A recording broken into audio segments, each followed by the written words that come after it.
Hello students, this is Dr. R.P. Astur. Welcome to the Quest for Maths, your one-stop solution for maths from school to college and competitions.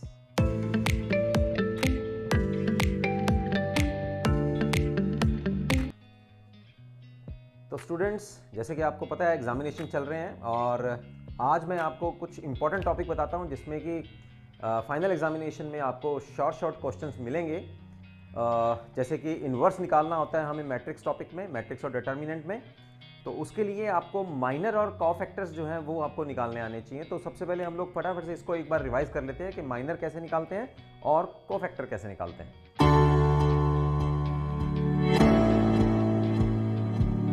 The minor of an element aij of a determinant is the determinant obtained by deleting its ith row and jth column in which aij lies। मतलब जिस element का हम लोगों को minor निकालना है उसी के कॉरेस्पॉन्डिंगली रो और कॉलम आप डिलीट कर दीजिए और आपके पास जो डिटर्मिनेंट बनेगा उस डिटर्मिनेंट का आपको जो सोल्यूशन बनेगा that is your minor. I am just taking one example here. Suppose we have to find out the minors for this determinant 1 minus 2 and 4 and 3। Minor को जो हम लोग डिनोट करते हैं वो आप कैपिटल M से डिनोट करेंगे, ठीक है। और यहाँ उस एलिमेंट की पोजीशन आएगी। जैसे हम लोगों ने M12 निकाल रहे हैं तो 2 क्रॉस 2 ऑर्डर डिटर्मिनेंट में आपको अगर माइनर्स निकालने हैं तो देखा जाए तो माइनर अपने आप में भी डिटर्मिनेंट ही है, लेकिन 2 क्रॉस 2 में जस्ट आप उसका सामने वाला एलिमेंट ले लीजिए, दैट इज द माइनर, ठीक है। M ये 1 1 है, this is your 1 1 minor, 1 1 position है। दिस इज योर 1 2 पोजीशन, तो M11 is 3, M12 position is this, तो उसका जो माइनर आएगा that is in front this element. 2 1 जो है इसका फ्रंट एलिमेंट -2 और M22 इज 1, ठीक है। तो ये इन एलिमेंट्स के माइनर बन गए अपने, यानी कि ये जो माइनर है दैट इज द 1 का माइनर 3, -2 का माइनर 4, 4 का माइनर 2 और 3 का माइनर 1। चलिए अब इसको जरा हम लोग 3 क्रॉस 3 में निकाल लेते हैं, वहां से आपको कुछ ज़्यादा इसमें क्लियर होगा। 1 2 3 4 5 6 7 8 एंड 9, ठीक है। तो ये मान लीजिए किसी मैट्रिक्स का डिटर्मिनेंट है और इसमें से हम लोगों ने माइनर निकालने हैं। तो माइनर सबसे पहले हम लोग ये पोजीशन देखते हैं, दिस इज योर 1 1 पोजीशन और इस एलिमेंट का नाम क्या है, A11। तो A11 के लिए हम लोग माइनर लिखेंगे M11, ठीक है। तो अभी मैंने आपको डेफिनेशन में क्या बताया कि जो एलिमेंट आप ले रहे हैं उसकी रोथ और कॉलम, जो जितनी भी रो और कॉलम है, जैसे इसकी फर्स्ट रो है और इसकी फर्स्ट कॉलम है, उसको आप डिलीट कर दीजिए या उसको छुपा लीजिए, ऐसे कह सकते हैं, इसको छुपा लो आप। जो बना ये वाला हमारे पास एक डिटर्मिनेंट बना 5 6 8 एंड 9। अब इसको सॉल्व कर देते हैं, तो यहां हमारे पास आएगा, ठीक है, -3। तो ये मेरे पास माइनर बना दिस फर्स्ट एलिमेंट। अब हम लोग निकाल लेते हैं माइनर M12, राइट। तो M12 निकालते हैं।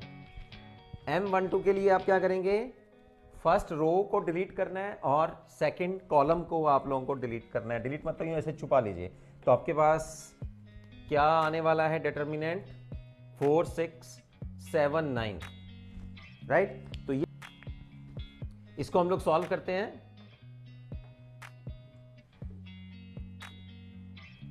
तो दिस इज योर -3। M13 निकाल लेते हैं। फर्स्ट रो और थर्ड कॉलम को आप डिलीट कर दीजिए, you will gate 4 5 7 8, this is -3। तो मैंने यहां आपको फर्स्ट रो के जितने भी एलिमेंट्स हैं उनके मैंने आपको माइनर्स निकाल के बताए हैं, ठीक है। इसी तरह से आप सेकंड रो, इसी तरह से थर्ड रो के भी आप लोग माइनर्स निकाल सकते हैं। अब चलते हैं हमारे इंपॉर्टेंट टॉपिक की ओर। कोफैक्टर्स क्या होते हैं? कोफैक्टर्स भी माइनर्स से ही निकल के आते हैं। उसी तरह से सारा प्रोसेस है कि आपको जिस भी एलिमेंट का जैसे मान लीजिए ए आई जे है, तो आई आपको आईएथ रो और जेथ कॉलम को डिलीट करके बाकी जो डिटर्मिनेंट बचेगा उसका आंसर निकाल के जो आंसर बनेगा that is your minor. But तो माइनर और कोफैक्टर में डिफरेंस क्या है? माइनर और कोफैक्टर में डिफरेंस है कि कोफैक्टर में जो माइनर आता है उसके साथ में उसका पोजीशनल वैल्यू भी लगती है और साथ में माइनस प्लस लगता है। मेरा कहने का मतलब क्या है, जैसे अगर हम लोग A1 इसको हम लोग डिनोट कैसे करते हैं, तो कोफैक्टर को हम लोग डिनोट करेंगे कैपिटल ए से। और जरा आप डिफरेंस समझिए अब इसका, M11 और A11 में क्या डिफरेंस है। जब आप माइनर निकालते हैं और कोफैक्टर में फिर माइनर निकालने के बाद आप लोग उसके पोजीशन ले लीजिए। अब इसकी पोजीशन क्या है? फर्स्ट एलिमेंट की 1 1 और उसको -1 की पावर में आप मल्टीप्लाई कर दीजिए। तो -1 की power the position 1 plus first row और फर्स्ट कॉलम, और साथ में हमारा आंसर कितना बना था? ये आया था 5 6 और 8 9। ठीक, और इसको अब लोग हम सॉल्व करेंगे तो -1 की पावर 2 है, दैट इज प्लस, और आंसर बनेगा -3। तो मेरा कहने का मतलब है कि जो इवन पोजीशंस होंगी A11 2 2 3 3 4 4, इन सारी पोजीशंस पे जो कोफैक्टर्स होंगे वो अपनी माइनर वाली वैल्यूज के बराबर होंगे। जो ऑड पोजीशन होंगी 1 2 2 1 राइट, 3 2 2 3 राइट, इनके ऊपर जो माइनर्स की जो वैल्यू आएगी उसका साथ में आपको एक माइनस मल्टीप्लाई करना पड़ेगा। जैसे मैं अब यहाँ पे आते हैं हम लोग, मैंने M12 निकाला, अब इसका हम लोग कोफैक्टर निकाल लेते हैं A12। तो A12 क्या आएगा हमारे पास? सबसे पहले हम लोग इसकी पोजीशन -1 लेंगे और यहाँ पोजीशन एलिमेंट कौन सा है? 1 2, तो 1 + 2 और साथ में M1 ले लीजिए जो आपने M12 निकाला। ठीक है, ठीक है, तो ये आ गया -6, तो यहाँ आया -1 पावर 3, -1 पावर 3 इज -1, और हमारा को माइनर निकला था -6, तो -1 इंटू -6 दिस इज योर 6। ठीक है, तो ये डिफरेंस है माइनर और कोफैक्टर्स में, यानी कि कोफैक्टर्स में आपको जो पोजीशनल एलिमेंट है उसकी पोजीशन को -1 की पावर में आपको रेज करना पड़ेगा और साथ में माइनस प्लस आपको लेने पड़ेंगे।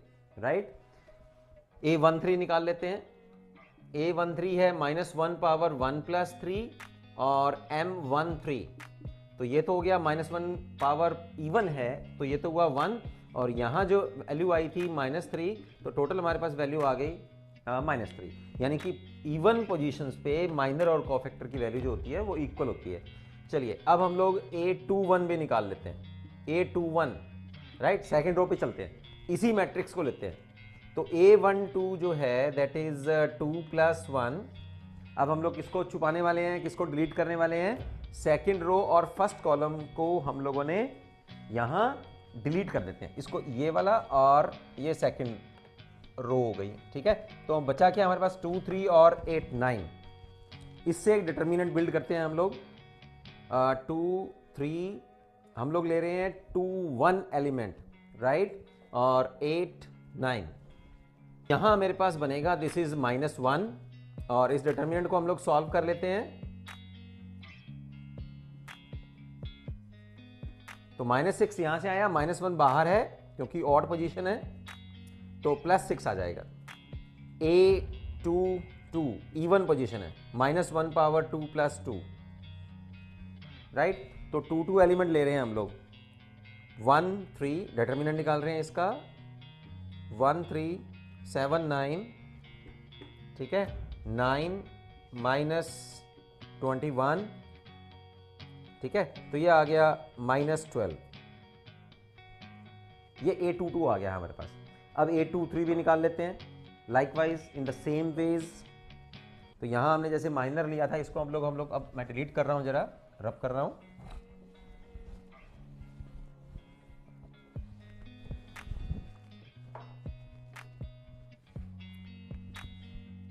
A23 निकालने वाले हैं।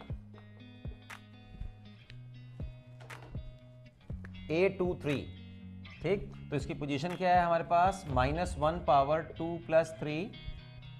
सेकेंड रो और थर्ड कॉलम को डिलीट करेंगे, you will get the determinant as 1 2 7 8, right? -1 8 -14, तो -6 और प्लस -1 बाहर है, -6 आ जाएगा। ठीक है, फिर चलते हैं A31 में।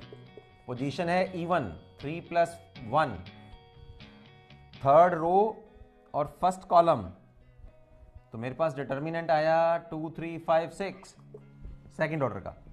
ये तो प्लस हो गया, तो 12 - 15 इज -3। ये था A31। A32 पे चलते हैं। A32 is this, third row second column, और इसकी पोजीशन क्या है साथ में, -1 power 3 + 2, third row second column.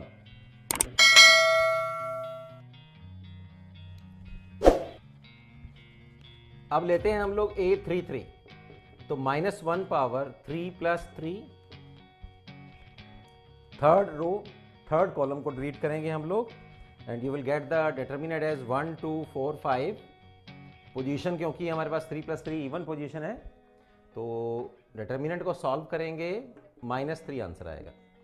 तो स्टूडेंट्स, ये तरीका है जल्दी से जल्दी माइनर और कोफैक्टर को निकालने का, जो मैं आपको नेक्स्ट वीडियो में शॉर्ट क्वेश्चन देने वाला हूँ इन्वर्स निकालने का। उसमें माइनर और कोफैक्टर्स जो हैं वो यूज़ होते हैं। तो इस वीडियो में आप लोग तैयारी कर लीजिए कि माइनर और कोफैक्टर क्या होते हैं, क्योंकि यहाँ अगर आपकी कहीं गलती होगी ना माइनर और कोफैक्टर निकालने में, कोफैक्टर्स निकालने में, क्योंकि इन्वर्स निकालने में कोफैक्टर्स यूज़ होते हैं, तो कोफैक्टर निकालने में अगर कहीं प्लस माइनस गलत कर लेते हैं तो सारे का सारा क्वेश्चन जो ए इन्वर्स का आप निकालने वाले हैं वो आपका गलत हो जाएगा। तो मिलते हैं नेक्स्ट वीडियो में, जिसमें मैं आपको करवाने वाला हूँ 10 मिनट के अंदर अंदर ए इन्वर्स हम लोग कैसे निकाल सकते हैं। सी यू।